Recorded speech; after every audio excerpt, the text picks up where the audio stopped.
Assalamualaikum warahmatullahi wabarakatuh.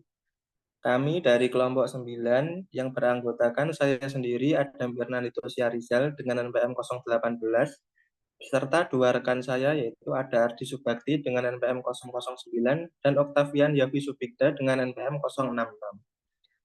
Kelompok kami akan mempresentasikan tentang studi kasus Enron dan Typo.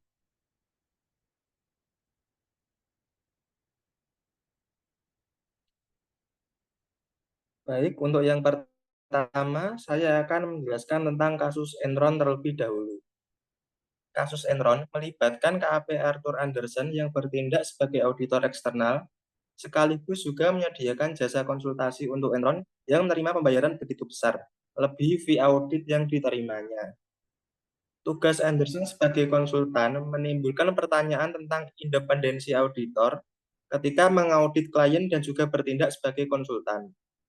Selain itu, kasus manipulasi keuntungan oleh pihak manajemen yang disetujui oleh KAP Arthur Andersen sebagai auditor perusahaan yang tidak diungkapkan dalam opini auditor menyatakan bahwa kedua skandal tersebut telah mengikis kepercayaan masyarakat terhadap independensi profesi akuntansi dan kualitas jasa audit.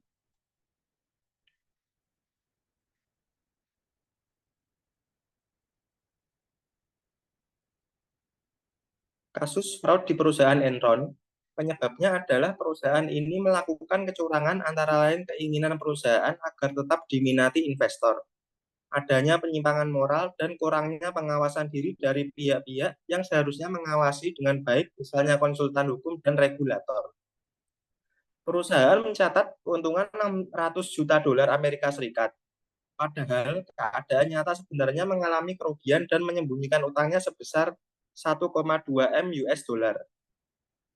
Enron melakukan kecurangan dengan cara menaikkan pendapatan dan menyembunyikan utangnya, serta melakukan kerjasama dengan KAP Arthur Andersen untuk digunakan sebagai konsultan sekaligus auditor eksternal. Dalam hal ini, fraud yang terjadi merupakan jenis fraud financial statement fraud, yang mana untuk memberikan gambaran keuangan perusahaan yang lebih baik dari kenyataan kepada investor dan pemegang saham. Kasus Enron menyebabkan munculnya adanya Sarbanes-Oxley. Sarbanes-Oxley adalah nama lain dari Undang-Undang Reformasi Perlindungan Investor atau The Company Accounting Reform and Investor Protection Act of 2002 yang disahkan oleh Presiden George Bush pada bulan Juli tahun 2002 lalu. Banyak yang mengatakan bahwa undang-undang ini adalah reaksi keras regulator AS terhadap kasus Enron pada akhir tahun 2001. Poin terpenting dari undang-undang ini yaitu usaha agar lebih memperbaiki pertanggungjawaban keuangan perusahaan publik atau good corporate governance. Adanya undang-undang tersebut berdampak penting kepada akuntan publik atau auditor, manajemen perusahaan publik, dan pengacara yang bekerja di pasar modal. Selanjutnya, tentang kasus Taiko Internasional akan disampaikan oleh rekan saya.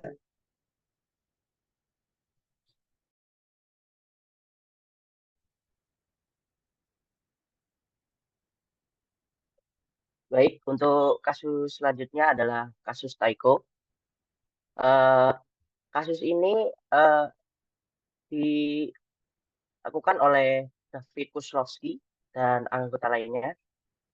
Jadi di kasus ini pihak berwenang menuduh Kozlowski dan Swart, CFO Taiko, mencuri 170 juta dari Taiko dan secara curang menjual opsi saham tambahan senilai 430 juta dolar pada tahun 2002. Lalu di puncak skandalnya,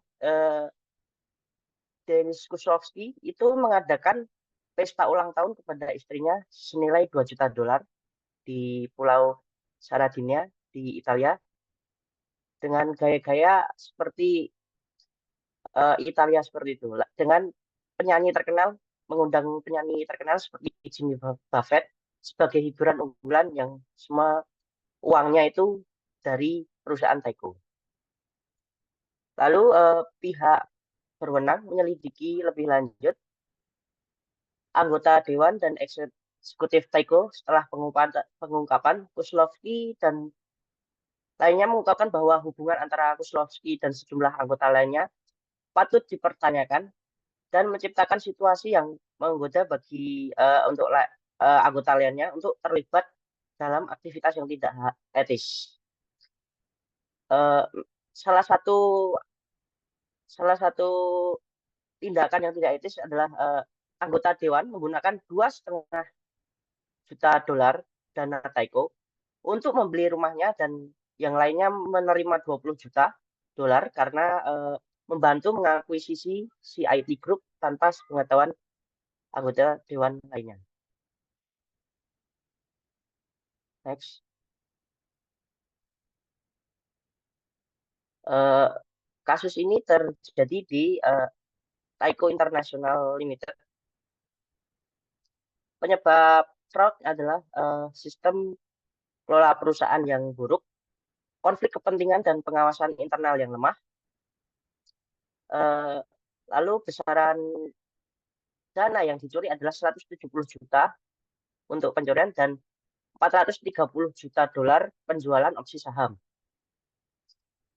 Fraud yang dilakukan oleh Taiko ini adalah misappropriation of asset, di mana Dennis Kozlowski dan Swart mencuri sekitar 170 juta dari dana Taiko melalui bonus yang tidak sah, pinjaman tanpa bunga yang tidak terungkap, dan pengeluaran pribadi yang dibebankan ke perusahaan. Lalu yang kedua adalah financial statement fraud, di mana Kozlowski dan Swart ini secara curang menjual opsi saham sejumlah 430 juta tanpa melaporkannya secara benar kepada pemegang saham dan otoritas yang berwenang. Penyebab perusahaan Taiko melakukan kecurangan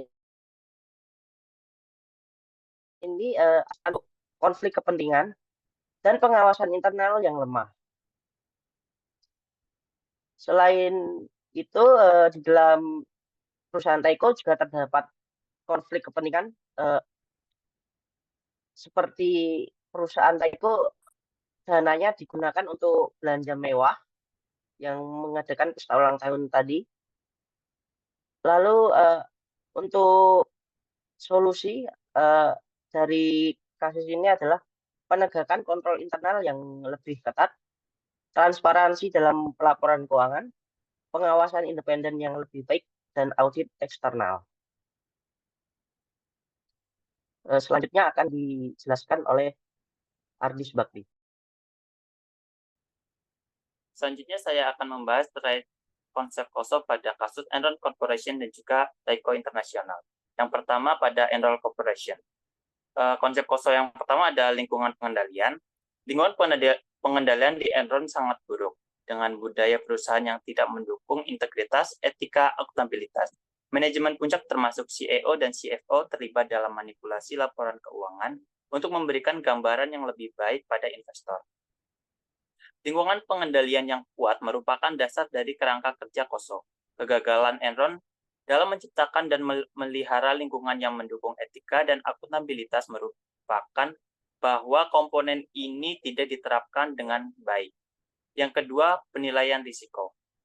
Enron gagal mengidentifikasi dan mengelola risiko yang terkait dengan pengguna entitas tujuan khusus untuk menyembunyikan utang dan meningkatkan pendapatan secara tidak sah.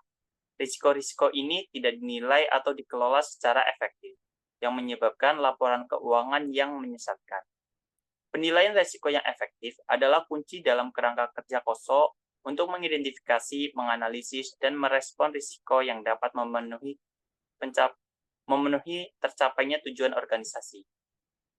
Enron tidak melakukan penilaian risiko yang memadai yang memungkinkan terjadinya kecurangan. Yang ketiga, aktivitas pengendalian. Aktivitas pengendalian di Enron, termasuk kebijakan dan prosedur, tidak memadai atau tidak diterapkan dengan baik. Enron bekerja sama dengan KAP Arthur Andersen, mampu menyembunyikan utang dan memanipulasi pendapatan tanpa adanya pengendalian yang efektif. Aktivitas pengendalian yang baik seperti segregasi tugas, persetujuan, verifikasi, rekonsiliasi, dan review operasional diperlukan untuk mencegah dan mengidentifikasi penyimpangan. Di Enron, aktivitas pengendalian yang lemah memungkinkan terjadinya manipulasi. Yang keempat, informasi dan komunikasi. Enron gagal menyampaikan informasi yang relevan dan dapat diandalkan kepada pemegang saham, investor, dan pihak berwenang. Laporan keuangan yang dipublikasikan tidak mencerminkan situs keuangan yang sebenarnya.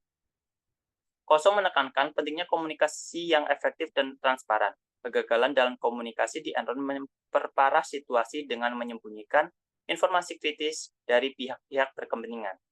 Yang terakhir ada pemantauan. Tidak ada pemantauan yang efektif atas pengendalian internal di Enron yang memungkinkan manipulasi keuangan terjadi tanpa terdeteksi. Pemantauan yang efektif adalah elemen kunci dalam kerangka KOSO yang memastikan bahwa pengendalian internal berjalan sesuai dengan tujuan dan untuk mendeteksi penyimpangan. Di Enron, kegagalan pemantauan internal dan eksternal memungkinkan skandal yang ini terjadi. Selanjutnya adalah konsep KOSO pada kasus Tyco Internasional. Yang pertama, lingkungan pengendalian. Lingkungan pengendalian di Tyco sangat lemah dan budaya perusahaan yang tidak mendukung etika dan integritas. Lingkungan pengendalian yang kuat adalah dasar dari kerangka KOSO juga. Kegagalan untuk membangun dan memelihara budaya perusahaan yang etis dan berintegritas membuat lingkungan pengendalian di Tyco menjadi tidak efektif. Yang kedua, penilaian risiko. Tyco tidak melakukan penilaian risiko yang memadai terkait dengan potensi kecurangan dan penyalahgunaan kekuasaan oleh eksekutif puncak. Ini memungkinkan terjadinya penggelapan aset dan manipulasi laporan keuangan. KOSO menggarisbawahi pentingnya mengidentifikasi dan menilai risiko secara proaktif. Ketidakmampuan Tyco dalam melakukan risiko yang tepat kemungkinan terjadinya aktivitas ilegal tanpa terdeteksi. Yang ketiga, aktivitas pengendalian. Tyco memiliki aktivitas pengendalian yang tidak memadai atau tidak efektif, memungkinkan Kozlowski dan Stars untuk menyalahgunakan dana perusahaan dan melakukan penipuan laporan keuangan. Aktivitas pengendalian yang baik mencakup kebijakan dan prosedur untuk mencegah dan mendeteksi penyimpangan. Kegagalan dalam pelaksanaan aktivitas pengendalian di Tyco menunjukkan bahwa komponen ini tidak diterapkan dengan baik. Yang keempat, informasi dan komunikasi. Di Tyco, komunikasi mengenai informasi keuangan yang penting dan material kepada pemegang saham dan otoritas tidak dilakukan dengan transparan. KOSO menekankan pentingnya komunikasi yang jelas dan transparan dalam dan luar organisasi. Kegagalan di komunikasi di Tyco memperburuk situasi dengan mengaburkan fakta dari pihak-pihak berkepentingan. Yang terakhir ada pemantauan. Tyco gagal memantau efektivitas pengendalian internal dan mendeteksi tindakan ilegal yang dilakukan oleh para eksekutifnya. Akibatnya, kecurangan berlangsung dalam jangka waktu lama sebelum terungkap. Pemantauan yang efektif adalah elemen kunci dalam kerangka KOSO untuk memastikan bahwa pengendalian internal berjalan sesuai rencana dan terdeteksi penyimpangan. Kegagalan pemantauan Tyco memungkinkan penyimpangan tersebut tidak terdeteksi. Mungkin sekian presentasi dari kelompok kami. Kurang lebihnya kami mohon maaf. Wassalamualaikum warahmatullahi wabarakatuh.